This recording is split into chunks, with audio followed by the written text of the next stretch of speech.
Guten Tag, ich heiße Sabine. Hier ist Gerhard Richard.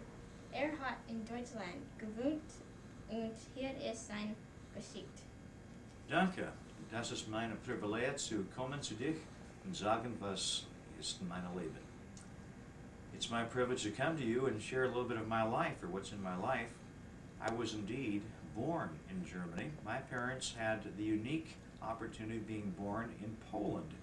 Just during the war years, they came to Germany in the middle of a flight away from Stalin coming in from the back door and into the open arms of Adolf Hitler in the front door. My mother comes from a German heritage, living in a foreign country, and that's defined as Volksdeutsch. The word Volk, of course, in German means family, and Deutsch is German. So from German heritage or German family, and she came out in the middle of the 1945 in a very cold winter. Matter of fact, it was one of the coldest winter in some 40 years prior to that. And the caravan of German ethnic people who were escaping Stalin had the front of Stalin closing in from the east as close as just some 5 kilometers. That's about 3.5 miles away from them. Bullets and occasion whistled by their ears, and by the mercy of God, they came out to Germany. My father followed the caravan and was in charge of the horses and the wagons. And Dad, being Polish and not having German heritage, of course, was suspected immediately of being a spy. So he spent over 8 months in northern Germany hiding in granaries, in barns and basements. For if the SS or the Gestapo, the Nazi police, would have found him coming from a German heritage with no documentation and no paperwork, he would have been shot immediately as being a spy. By the mercy of the Lord, we survived those turbulent war years, and I was born immediately after the war in a camp called a displaced persons camp, or a DP camp, in the northern part of Germany, in Oldenburg, not too far away from more prominent cities that you might be aware of, such as Bremenhaven in the north. And we came to the United States in 1951, and we spoke 2 words of English, okay and hallelujah. We came to New Orleans. We should have docked in New York, and we ran into a hurricane, so we came to New Orleans, and we took a train from New Orleans to Seattle. And our total command of English did not improve for some short time, and so I was the brunt of a lot of teasing. And my grade school, my kindergarten, had stones thrown at us, and by the 4th grade, I took 2nd place in the 50-yard dash in Seattle.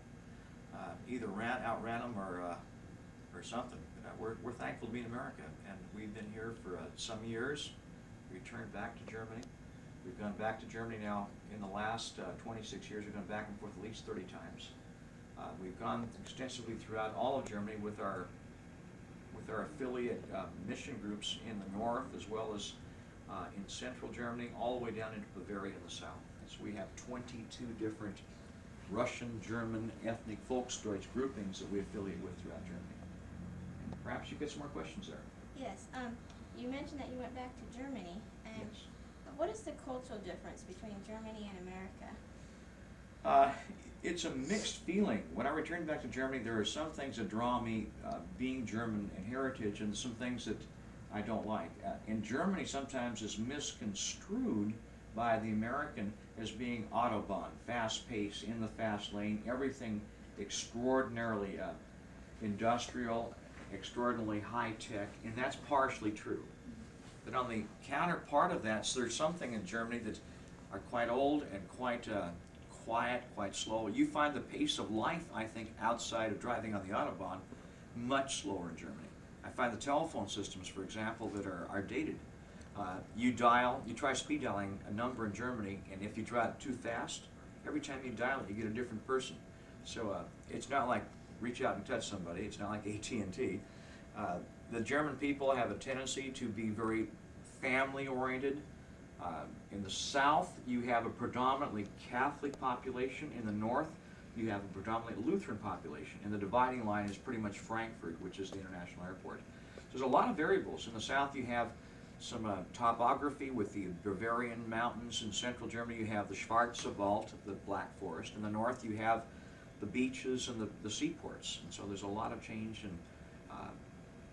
and each major city of Germany, I mean, we're talking 22 major cities in Germany, have their own language. They call it Plattdeutsch, or Low German.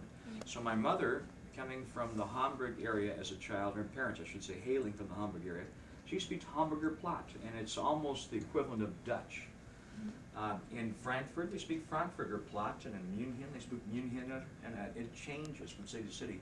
So the German you're learning in school now, Hochdeutsch, book German, most Germans, of course, do that as a trade language, but there's, in their own homes, sometimes they would speak a Plattdeutsch or Low German. Okay. Now, what kind of entertainment did they have in Germany? Like, as far as theaters and music and parks? All the above. Okay. They have theaters, they've got parks. Their version of football, of course, we call it soccer. That is the national sport. Oh. And when Germany plays soccer and they make a score, I mean, you've just got to understand this, you just got to be on the street in Germany, walking down in a village or in a city, and when Germany scores and they're playing international tournaments, I mean, the whole city, hurrah, hurrah, just the whole city vibrates. They go fanatical, and unfortunately, because of that fanaticism, there's a lot of injuries in the stands of people being hurt and stands collapsing with exuberance. And there's some problems, but yeah, they have beautiful parks, they have lovely theaters. The movie theaters are bilingual. They have a German set of theaters, and then they have recent releases from the United States with English voice and German subtitles. Interesting. Okay. What were the holidays like in Germany? How did they celebrate them? Well, I think there's nobody on the earth that can celebrate a holiday like an American. We anything we do with gusto, and holidays are not the exception to that. I mean, I look at my calendar, and it seems like every time I want to talk to my bank, they're on holiday. But having said that, the Germans do have some holidays different than ours. But for the most part, we celebrate Weihnachtszeit, Christmas time, like we're celebrating now. They have an Easter celebration. They don't have, of course, a President's Day like we have in February. They have Independence Day, and they have, and now, of course, that's, you know, rather mixed emotions because now they've absorbed East Germany. So which day do you highlight? Do you highlight the all German Independence Day, or do you focus on East German Day included in the calendar? How much of East Germany do you want to remember is basically where it's at. And that's been quite a dramatic problem for them, is when you absorb, even though you're German, and East and West were both German, here we have people for 2 generations who lived under communism. And they changed. Their work ethics changed. The Germans are aggressive in their work ethic. The communist people were told not to be. And there's some real problems with that. One of the major problems, Crystal, is on the Autobahn. They have the little Wartburg cars. And it's a 3-cylinder little thing. It's like a sewing machine motor. It's crazy. And what happens with this crazy motor, it's a 2-cycle motor, so you've got to mix gasoline with oil, like you do a chainsaw. Yeah. The thing isn't worth a hoot. So on this German Autobahn with no speed limit, where they say to all the people, 130 is genug, 130 kilometers, 85 miles an hour is enough. Of course, nobody does that. Yeah. I mean, everyone flat out. 100 miles an hour is common in the slow lane in Autobahn. Here's a little Wartburg chugging along at 23 miles an hour. Flat out, doing all chug, chug, chug, chug, a grade 16 miles an hour. A little bit of fog, here comes a guy coming down to 100 miles an hour. And what eventually has happened is they outlawed the Wartburg on the Autobahn. I could see it coming, but there were so many accidents because of that high speed and then a little Wartburg in there to mix it up. And the Autobahn basically is 2 lanes each way. And so that provides some major traffic problems in Germany. Oh, that's interesting. Okay, one more last question. What was the everyday life of an average German? Well, they get up a little earlier than we do, and they have a mixed week. We have, of course, 9 to 5 regiments, and we sometimes work Saturdays. They have Mittagszeit or Mittagsruhe, midday rest on certain days. The villages would celebrate that Mittagsruhe on a Tuesday, and Donnerstag for Thursday. And in the large cities, usually Wednesday, maybe a Friday. And so right smack dab in the middle of the day, they have their version of siesta. And you know, you're getting the American mode. You know, you want to go and find something that's 24-hour Safeway. You can't find it in Germany. I mean, it cuts off at 6 o'clock in the evening, and maybe that's good. Maybe those blue laws we used to have some years ago made some sense because they got people in their homes and had some family time. But in Germany itself, you have an early rising, you have your heavy meal, which is something most Americans don't understand. The heavy meal is lunch. So they have Frühstück, which is breakfast, and it's usually our typical eggs and ham, whatever. And their heavy meal with potatoes and meats and vegetables would be the noontime. And in the evening, they have what they call Abendbrot, which means evening bread. So literally, it's a light sandwich. And really, well, I'm going to go. Okay. What kinds of food did you eat in Germany? What was your favorite and non-favorite? Being German, this may sound strange, but I do not like sauerkraut. And maybe some of the guys and gals out there can identify with that. Yeah. I don't like sauerkraut. So sauerkraut and wieners is definitely a negative. One of our favorites, my son and I, for example, we fell in love with a meal called Jaeger Schnitzel. Jaeger means hunter. Schnitzel means like chop or steak. And so in normal instances, they give you a platter that's about this big. And this monster, I mean, you got to take a doggy bag because it covers the whole platter. And they have a side plate, because they can't get it on the big platter, of maybe red kraut, I almost said in German, kohl, and maybe another side plate of homemade potatoes. And they make potatoes in a very unique fashion. We have, I guess, we call them hash browns here, right? They've got a variation of hash browns that America doesn't have, and it's called potato pancakes, basically. And they grate the potato really fine, mix it with egg and flour, and a little bit of butter, and they fry it on a pan, and they use that often. Okay, I see you have some things here from Germany. Is there anything you would like to explain? Sure, sure. Let me just take one of these. This is called a Stein.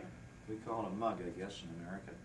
This one happens to come from the Schwarzwald, or the Black Forest, and in the Black Forest region there are different provinces, like we have states. And Baden-Baden, Wiesbaden, here's Lade Schwarzwald, and there's different scenes there from different parts of southern Germany in the Black Forest area. Here's a little imitation salt and pepper shaker. These are Hansel and Gretel, which is a German story predominantly.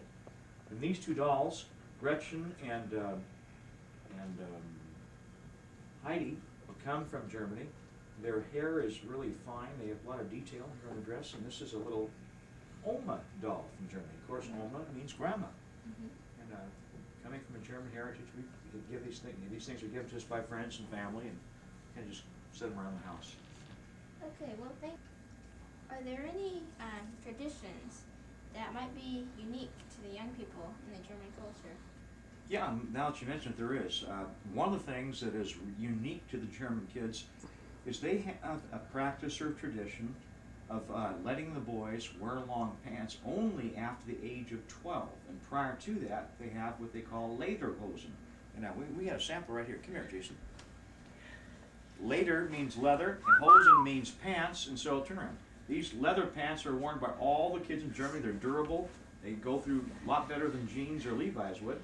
And when a guy gets to be 12 years of age, that's the first time he gets a chance to wear ankle-length pants. Thank you, son. And so what happened in my instance, I didn't know this tradition. I came over to Germany, I think I was 19 at the time, and it was summer, so I wore Bermuda shorts. And in a little community called Buchholz, 30 kilometers, that's 20 miles south of Hamburg, this class walking alongside the sidewalk, and I was on the opposite side window shopping, all stopped dead in their tracks. And I said, well, this is interesting because they're all laughing. I was looking around to see what they were laughing about and realized it was me. And I heard one of the little kids say, oh, look, funny man. He's grown up, but he doesn't have long pants. So what they were saying is, we just weren't plugged into the tradition. But that's some of the unique features of kids growing up in Germany. That's really interesting. So now if we go to Germany, we'll know that Kyle should wear those pants. That's it. Okay, well, thanks for the interview, and it's really interesting. Thank you, Crystal. I hope you guys enjoyed it. Bye. Auf Wiedersehen und Tschüss.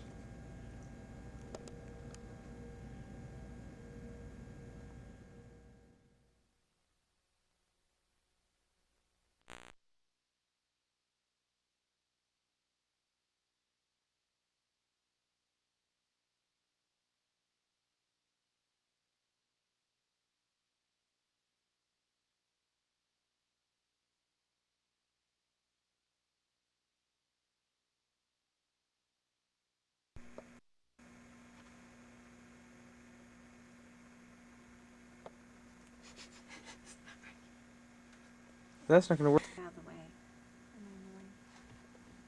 Evangelius Lucas. I'm Knecht. No, I don't remember. Ein Geschlecht und Deutschland.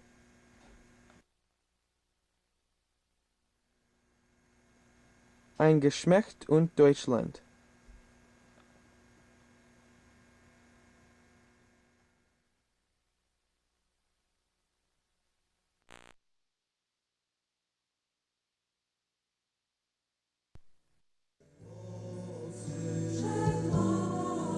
Ein Geschmack von Deutschland.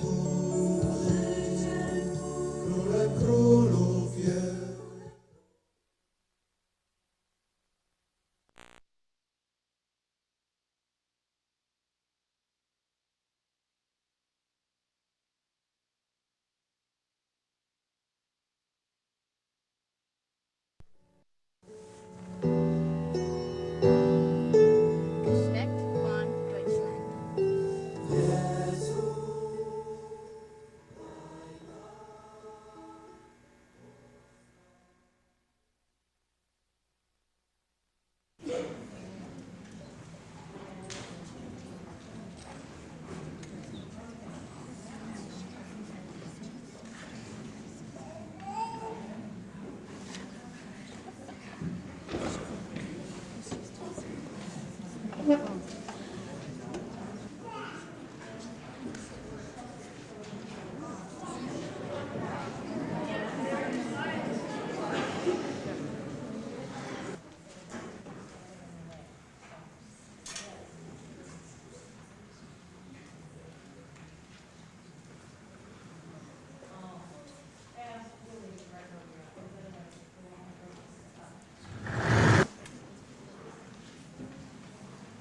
There's the audience.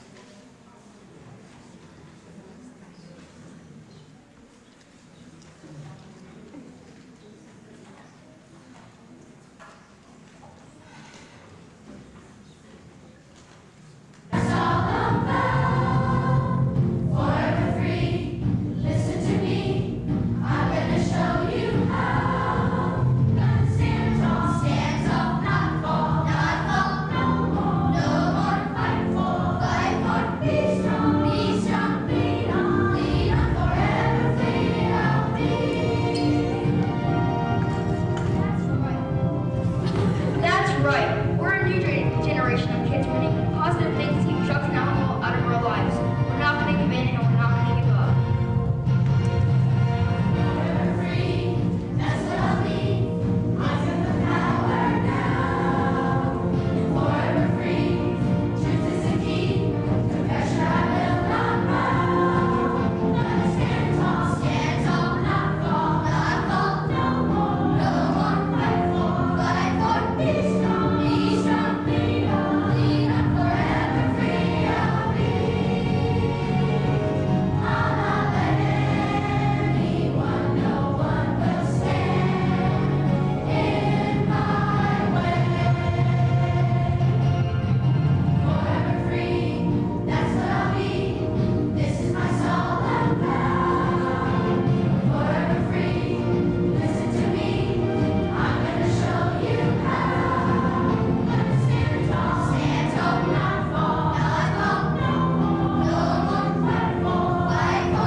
What'd you say about me really matters? If I keep hearing I'm a bad kid, someday I'll believe it. I have feelings too. Words can hurt. Here he comes.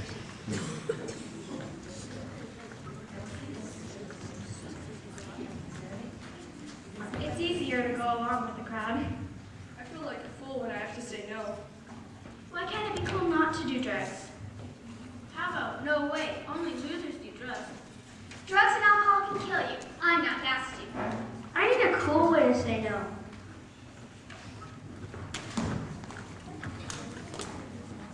There he goes.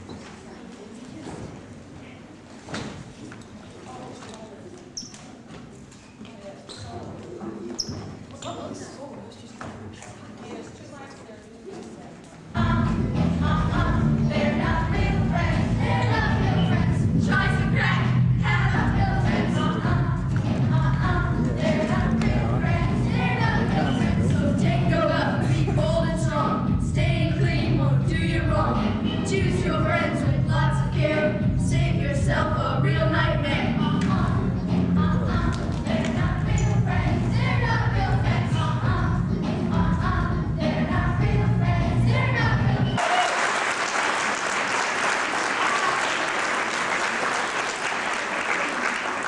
They're not too crazy.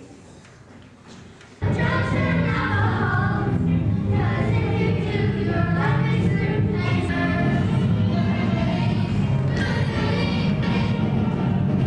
With new friends, I see you change your personality.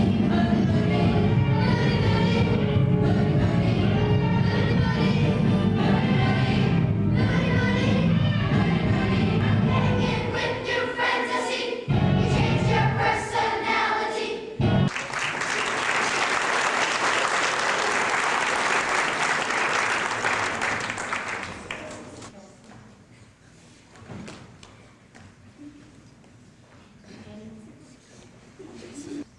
Sometimes things are tough at home. Escaping is the easy way out. I wish my parents had more time for me. It's just not fair. When will I know all the answers?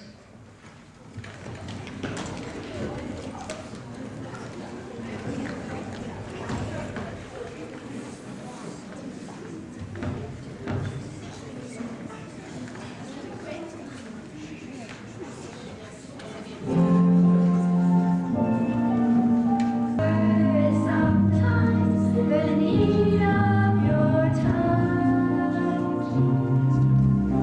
Why do I try? Is life more simple? What am I trying to soothe? Too many doubts, not enough answers. When did I find out the truth? I will find it, a drink or a pill, but maybe, just maybe, encourage and will.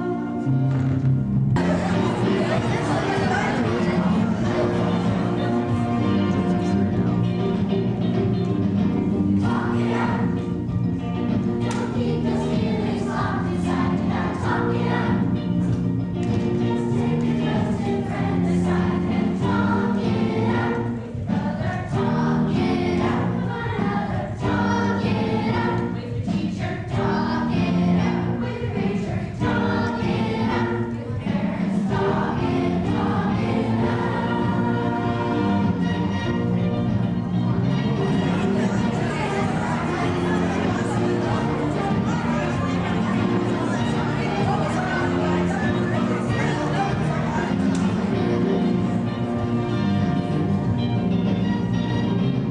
Talk it out. When it seems you will listen, it's time to talk it out. Don't spend your life bringing it down. Talk it out. Talk it out. With brother, talk it out. Nothing's as good as making a touchdown, getting good grades, or having real friends.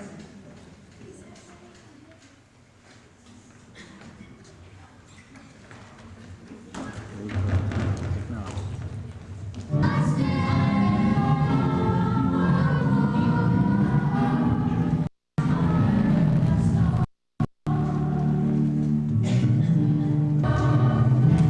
Be strong, be only forever free. I'll be forever free.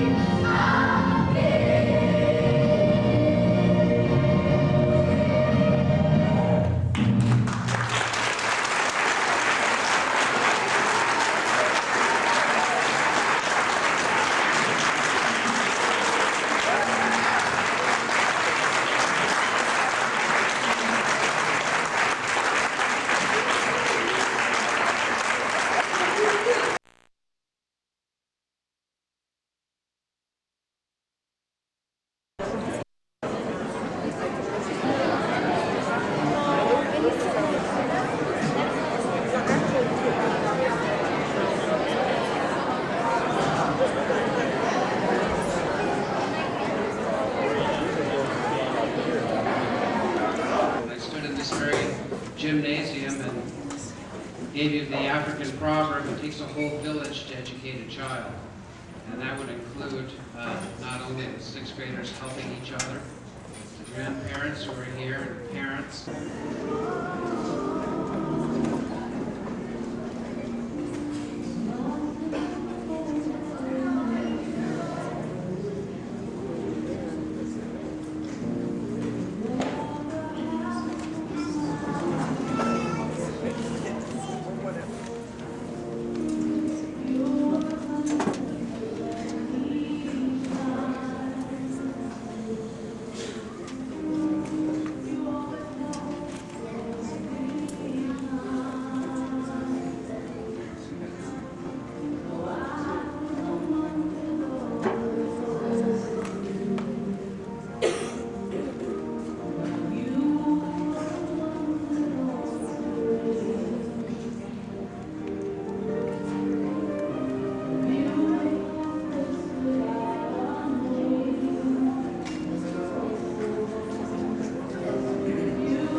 Representative. I guess my original idea came about because I'm becoming a starting college student myself. That were so outstanding that we decided that Student put up role models to many of her peers. Initial H. I'm the black child, so I'm just gonna. His name was Hellier, Justin Hellier. He was standing in the rain at a university meeting. While you're ready for the ball, sing on your hand as the dad grabs the ball. I love to cheer the crowd. With your elementary years complete, your flame is quite large. You are filled with goals, aspirations, and dreams.